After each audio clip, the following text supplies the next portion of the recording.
The chariot right here gives me an indication that someone is coming in. At pansinin mo yan, wala siyang suot ng damit dito. Hindi ito magpapakita sa inyo ng wala siyang suot na damit ha. Pero, this person right here no, is giving me the vibe na kung sino man siya, possible na hindi na siya nakakapag-ayos, pwede rin hindi nakakaligo ng maayos ngayon, no?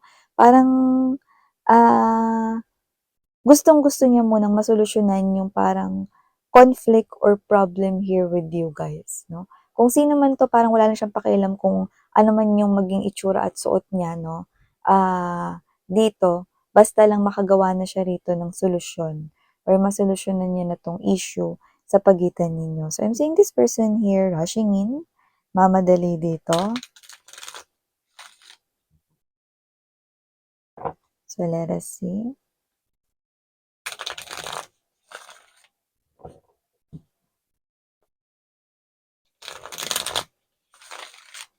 Yeah. Kasi parang meron siya ritong inaalala, kaya siya nagmamadali.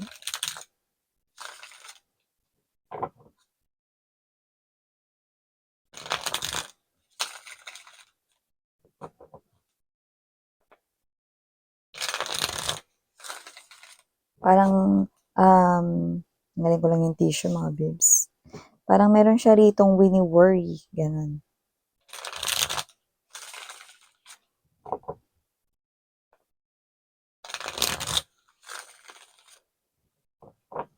Okay.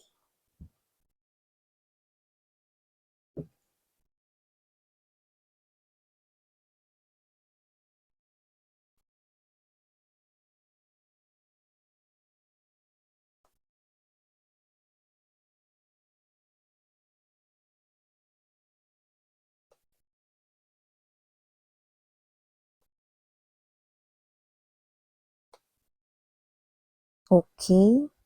So, I think your main energy, no, is ang Eight of Cups, no, right at the center or heart of this reading, no, but let me confirm, no, what my intuition is telling me about your reading. Hayaan nyo munang iliko ang ating mga lahat ng energy sa table first. Eight of Cups beside the Eight of Swords and the Ten of Swords energy. Yeah, definitely Judgment, Hermit card energy.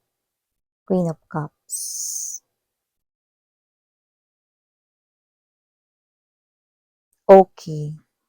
I think gets kita dito with the Six of Swords energy, Ace of Swords right here, and the Ace of Coins energy. So, hi and hello there, collective. Hi, new subscribers. My name is Yan. Welcome here. At sa aking mga returning na mga tambayers na walang sawang tumatambay everyday, maraming salamat na. Pero syempre ha, piliin nyo lang yung mga mensahe na tingin nyo ay for you guys. So, syempre hindi yan lahat mag-resonate to each and every one. Kaya naman, choose only yung mga messages na mag-resonate sa inyo. Then, if not, then leave the rest behind kasi baka pare naman yun sa ating mga other viewers. And yes, kung hindi nyo pa knows, meron pa po tayong other channel.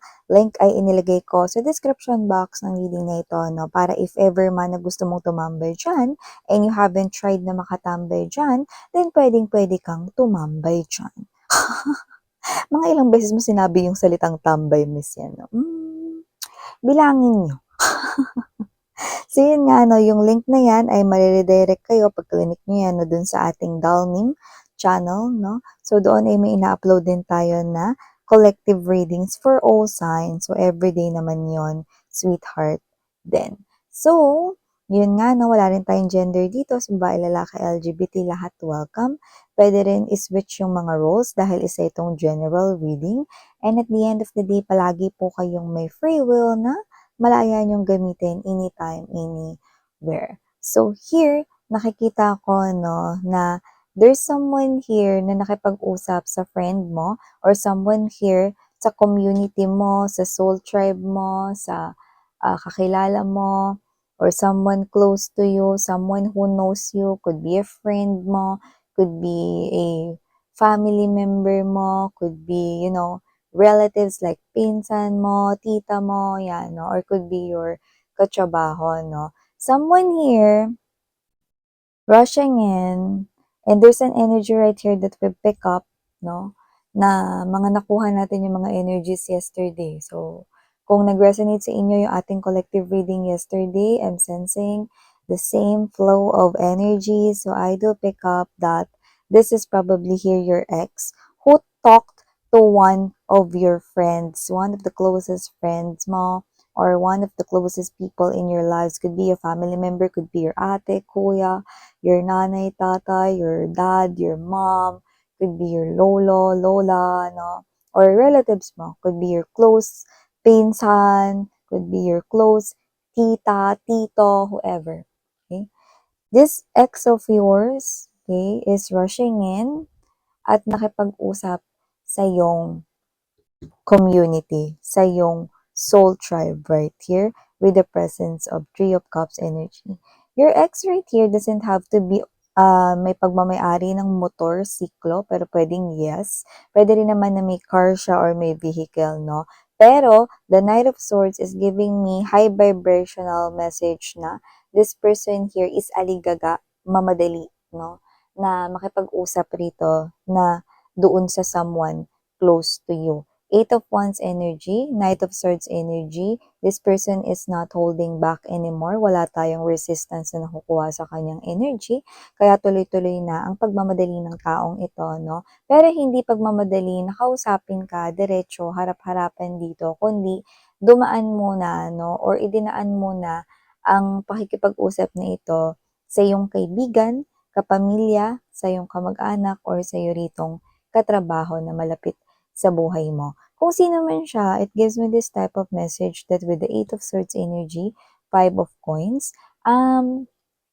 matagal ka, no, na nakulong sa isang klase ng pain, okay, kung saan itong tao na to yung nagdulot sa'yo nun or naging dahilan kung bakit ka dumanas ng ganong klase ng pain. You also doubt yourself right here, pati yung kakayanan mo, yung iba sa inyo, question nyo pa yung sarili ninyo, nalala ko tuloy yung palabas, no, ni Enrique Hill and Liza Soberano, no, kung saan sabi ni Liza doon, no, bakit? Pangit ba ako? Kapalit-palit ba ako? Then why? You know? May reenactment. Yung iba sa inyo, no, you doubted yourself. This person here could be someone who belittled you, na maliit kayo nun, or parang feeling ninyo, ang liit ninyo, no, may ganon. Lalo na kung meron ditong issue with another person or someone else, no. And this person here nag-cause ng mga blockages sa mga gifts or mga opportunities ni universe dito. Dahil nag-focus kayo sa pain na nadulot nitong tao na to, no? Instead of focusing on your own growth. You've been stuck sa dark because of this person right here. Yun yung nakikita ko sa energy ninyo sa past, you know? So, sa inyong past, mga babes, no? Alam mo yung klase ng energy, wala kayo ritong kinausap, wala kayo ritong, pwedeng may mga kinausap kayong mga friends, no? Pero wala rito yung parang nahingan mo talaga ng hingahan. Wala rito yung energy na nakatulong talaga sa inyo. Kasi you feel suffocated, no? You feel suffocated because this person, I think you love this person here so much in the past na wala nang natira sa inyo nung siya ay umalis at lumisan, no? So maybe this person here blocked you first, okay? Because I'm seeing communication being blocked from here. And I'm seeing you that you've waited for this person here. You've waited in vain, but this person here, hindi siya dumating, you know. For some reason, I'm getting specific message right here. Yung iba sa inyo, yung few of you sa inyo, no, pwedeng binigyan nyo siya rito, no, ng last chance, no, na parang ganito, example lang to ha, pero pwedeng hindi ito yun ha. Parang ganito yung ibig ko sabihin para magets nyo, no, parang ito na yung last text na iti-text ko sa'yo. Magkita tayo dun sa palagi nating kinakainan, ganitong oras. Kapag hindi ka dumating, gets ko na hindi ako yung pinipili mo. Yan o. Sabihin natin ganon, parang ultimatum, no? Or ultimatum. So, whatever the case may be, possible na yung iba sa inyo may ganon. So, that's why, yung iba sa inyo, you are in pain kasi posibleng hindi siya dumating, hindi niya kayo pinili 'no, or kung wala mang gano'ng klase ng usapan at may pagpili man dito, alam ninyo sa sarili ninyong hindi kayo ang kanyang napili kung kaya't kayo ay, nalugmok sa ganitong klase ng sitwasyon. Nakita ko madilim 'no, kasing dilim mga bibs 'no, ng kilikili nitong ex niyo. Ang dinanas ninyo rito 'no, na pain. So nakita ko that you've been in a very clouded 'no, na situation at na-stuck kayo for too long doon. Di kayo masyadong naglalabas, wala kayong gana na kumain, wala kayong, gana, parang robot yung galaw ninyo. Pumapasok kayo sa school kung nag-aaral kayo or pumapasok kayo sa trabaho para kayong robot 'no. Para lang matapos yung day, okey sige, ano. Pero wala pa rin talaga kayong sapat na tulog kasi kahit tapos na yung work ninyo, tapos na yung studies ninyo, the moment you lie down sa inyong bed and you're looking at the ceiling or you're looking out sa labas ng window, you are thinking about this person here. Okay? Yung iba at first 'no, stage by stage ito. At first inisip ninyo rito, you're thinking if this person here babalik pa ba siya rito, 'yan. May gano'ng klase ng in denial, mahal niya pa ako, babalik siya sa'kin 'no. And then the second stage right here 'no, is this is you, parang hindi na siya babalik dito 'no. And then the third stage 'no, is possible na bakit niya 'yun nagawa sa'kin. See? As you connect each and every stages 'no, lumalabas dito na lahat patungkol sa kanya, lahat nakaangkla sa kanya. So you've been staying in the dark for too long because of those negative thoughts and thinking. You keep on thinking about that person, if he or she is coming back in the future, or if this person right here, how come? Paano niyang nagawa yun sa inyo? What have I done? Yun ang tanong ninyo sa sarili ninyo. May nagawa ba ako ditong hindi maganda? Nagkulang ba ako sa kanya? Parang feeling ko naman na ibigay ko ang lahat sa kanya. Well, let me tell you the answer to that, no? Yung last question na binanggit ko, no? Hindi ka nagkulang, babe. Actually, sumobra ka. At dahil dun, masyado siyang naging komportable at sumobra din siya rito sa pagiging komportable sa mga ibinibigay mong atensyon sa kanya. This person thinks that you are always available. This person thinks na hindi ka magagalit at kung magalit ka, hindi yun magtatagal. This person knows that you love him or her so much. But this person here also knows that um, yung kanya rito, no, na sabihin ko sa inyo, no, love kayo nitong tao na 'to, nakita ko yun dito 'no. Yung time na nagligawan kayo, yung time na naging kayo, lahat naman yun totoo 'no. So, yung yung deceit, yung deception, yung, panloloko, yung mistake, yung fault, kung ano man yun, may third party man na tao or wala, okay. This person here is guilty, yan 'no, guilty about it 'no. But yeah, there's love, okay? 'Yon. So, 'yun nakikita ko rito. So, nakikita ko rito mga babes 'no, that this is you. I'm so happy to see you 'no, na nakalabas ka na sa darkness because the Eight of Cups energy is already at the center of your reading. This is very evident. Meaning to say, you walk away kahit na meron ka pang nararamdaman. See, nag-aalab pa, oh. Alam mo yung tumatalsik pa yung parang mga ano, anong tawag dun, yung parang mga baga 'no, yun na nagbabaga pa rito, yung cup 'no. Meron ka pang love para sa kanya pero buong tapang ka na lumalayo na sa pagmamahal na 'yan, you know.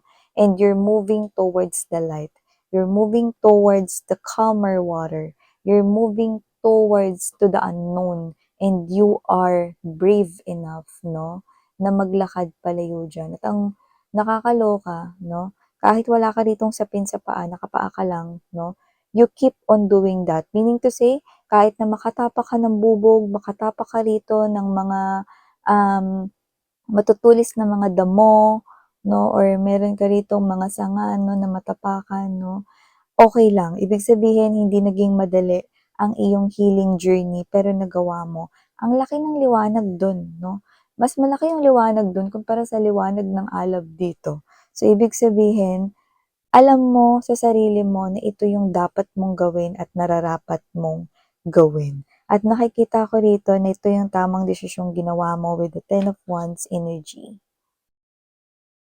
You know, ang layo ng narating mo sa healing. See?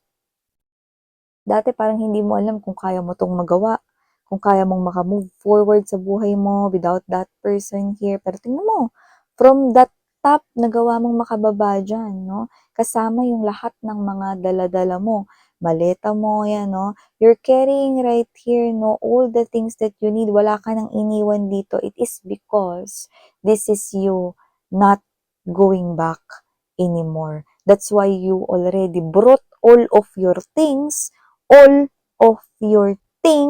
because you do not have any plan of coming back to that person. You're leaving that person behind and you're making your way towards a new pathway.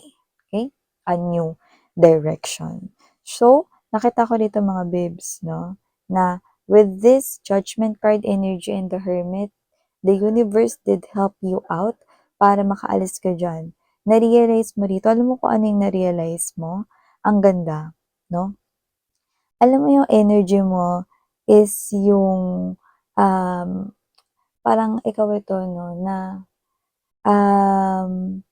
ganito kasi yung pag-uusap, okay, para magets mo, no? Nakiusap itong ex mo sa iyong friend or sa iyong family member, no, na tanungin ka, kasi wala pa siyang sapat ng lakas ng loob, no, na tanungin ka mismo kung, ano yung tingin mo sa ex mo ngayon, kung may tsansa pa ba kayong dalawa, no, kasi nahihiya itong tao na 'to, no, and then this is you, okay. Alam mo yung kausap mo yung friend mo, 'no, at gusto mong iparating na sa taong ex mo 'no, through your friend right here 'no, is hindi na. Kahit meron pa akong natitirang pagmamahal sa kanya, it's not about how, I, totally, fell out of love sa kanya, but it's about realizing my worth. That I deserve more. See? It looks like this is you. Yeah, inaamin ko, ina-acknowledge ko, meron pa akong natitirang pagmamahal para sa kanya, pero hindi yun sapat. Okay? Hindi ako bumabalik sa ex ko, hindi dahil sa na-fell out of love ako sa kanya, kundi dahil alam ko na ngayon kung ano yung halaga ko. At alam ko na ngayon kung ano yung deserve ko. Yeah, because you are now a different person, Queen of Cups energy. You are now seeing yung mga mensaheng hindi mo nakikita coming from the universe, from the divine unseen forces. And now, opportunities no ay magically pumapasok sa buhay mo. You are being changed no sa lahat ng mga opportunities na ito na nagkaroon ng delayed noon. Six of Swords energy, Ace of Swords right here, and Ace of Pentacles. Napag-isip-isip mo mga babes no na sometimes love is not enough to continue inside the relationship. What's more important is you realize your self-worth. Okay? So, may pagmamahal ka pa with this person right here, pero alam mo na hindi yun sapat. At ina-acknowledge mo na hindi dahil sa na-fell out of love ka sa kanya or nabawasan yung love mo para sa kanya kaya hindi ka babalik. It is because ang dahilan ng hindi yung pagbabalik because you realize that you deserve more. Yan. So definitely, this is something here, no, na lesson learned sa kanya but in a very hard way. And at the same time, nagbago ka din, no? You change your mind with someone right here. Someone you used to love, but now, someone you used to know na lang. Saya ako ulit ang inyong Yana Onni. Maraming salamat sa inyong time here, babe. And again, sarangheyo, love and light. Annyeong.